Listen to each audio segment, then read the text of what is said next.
Hi, I'm Jenny Knight. I am a councillor in Norwich. Over the past year, I have been the co-chair of the Trans Young Greens, and I am now the Membership and Inclusions Officer for the Young Greens.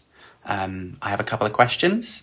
Mothin, so do you think that trans women are women? Hi Jenny, thanks for your question. I really appreciate it, and thanks for taking the time to have this conversation with me, because there's a lot of noise online and it's a good opportunity to set the record straight. So what we've got right now is we've got a situation where a lot of people are under a lot of scrutiny and a lot of attacks from the far right, and that includes black and brown people, that includes Muslims, that includes LGBT people, that includes trans people. And what we've got to do is make sure that we show solidarity together, because at the end of the day, when they're coming for one of us, they're coming for us all. Our fight is one, and we've got to remember that. When it comes to gender and when it comes to sexual identity, this is a really serious discussion for me, and it's a really serious topic for me. And what we've got to understand, from my perspective, I look at it through a faith-based lens, and that is something that is part and parcel of my identity and part of who I am. So what we've got to make sure is that we create enough space on the left to be able to accommodate that. We've got to be respectful, we've got to be kind, we've got to treat each other with compassion, we've got to make sure that we're supporting each other and elevating each other's voices, and when one of us is attacked, we're all standing up together. And that's what I've tried to do. Now, I think what the key thing is to say is that we don't have to share the same beliefs to share the same respect for each other. If I said to you, just imagine if I said to you, right, I'm not going to talk to you because you're not Muslim. It'd be absolutely nuts, wouldn't it? You know, it just doesn't make sense. At the end of the day, we're all human beings, and we've got to make sure that a level of respect is shown to everyone and an accommodation is shown to everyone. And we are able to work together, we're able to look out for each other, and we're able to, move forward together. And do you think that your faith and beliefs affect your views on LGBT plus rights? Well, looking at this question, we've got to separate between Mothin the Muslim and Mothin the politician, or Mothin the public servant.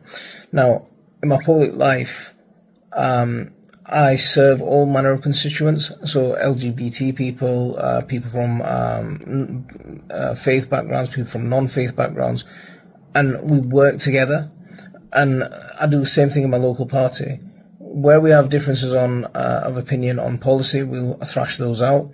But when it comes to people being treated fairly, being treated respectfully, being looked after, yeah, that is not something that I'm willing to compromise for. And that is something that comes from, I'll be honest, it comes from our faith. We respect each other as human beings on a human level, and we make sure that we treat each other as such. And one of the things about a lot of Eastern cultures, right, is there's always been space and there's always been accommodation for transgender people, especially people from intersex backgrounds. And one of the things that's happened as a result of colonialism is a lot of that history has been rewritten and a lot of that history has been wiped out. So when things are being looked at through a colonialist mindset, as soon as they see someone brown or they see someone Muslim, automatically some people try to frame it as a threat conversation, and that's one of the things that happens with the bathrooms and all that sort of thing. Whereas with the real discussion is, we don't have enough bathrooms, we don't have enough public toilets, we don't have enough accommodation for ordinary people, and it doesn't matter who they are or what they are. Yeah. We've got to make sure that public services are adequate and suitable for everyone, and they've got to be tailored in a way that accommodates for everyone, full stop. A lot of LGBT people are talking about the pledges at the moment, because obviously for our community it can be quite nervous around these sorts of pledges, because Angela Rayner signed a pledge for trans rights, which obviously she's gone back on a little bit once in governance, and Keir Starmer signed some pledges on LGBT plus rights, and he's also gone back on some of what has said in those pledges. So what are your opinions on pledges? So With regards to pledges, we've got to separate between internal and external pledges. And one of the things that I'm really passionate about is making sure that we have proper democracy and proper member involvement and proper community involvement. And I'll give you an example.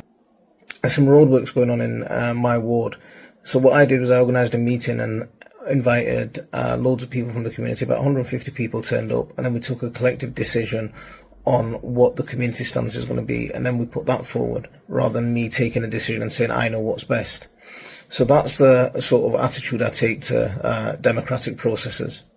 And when it comes to pledges, and especially from special interest groups, it's not just LGBT Greens, there's Muslim Greens, there's Jewish Greens, there's vegan Greens. Now, I understand everyone's trying to lobby for their position, and I understand that everyone wants the best for their group that they're representing. For me, it feels quite performative.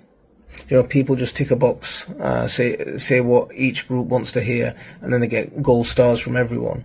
But whether they actually follow up on that is different. Now, I've worked in my local party. I mentor some young people from LGBT groups, and I actually support them and try and get them, you know, elevate their voices, vet their speeches, making sure that they're saying the right things, just giving them a little bit of feedback, and they do the same thing to me. So we're working collaboratively together. So that's important, I think. So when it comes to the internal pledges, I feel like members should be deciding on policy. We've got a constitution, we've got policies that the members have voted on and the members have decided. As much as I value special interest groups to lobby for their own positions, one thing that I think with these pledges is that it tries to go beyond policy, and it goes beyond party positions. I don't feel comfortable with that. I don't feel comfortable for a number of reasons. I mean, one is what if you fail on the pledges? Do you now get dragged through the coals because you failed on the pledges? What if you simply can't do it? Yeah. What if you're just ticking the boxes just to keep people happy? Are people actually happy with just the fact that you filled in a form? What if they're actually being done in a nefarious way? What if someone's trying to be manipulative with the pledges? Now, my communication could have been better. I could have made a bigger statement. I could have made a bolder statement. Now, someone actually approached me from within the LGBT Greens and asked me if I would do these pledges. And I told them at the time, look, I've been advised not to do the pledges.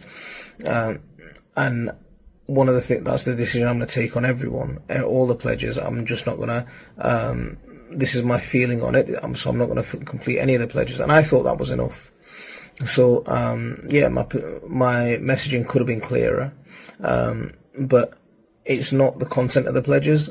The pledges, that's not the problem. The problem is the system of pledges.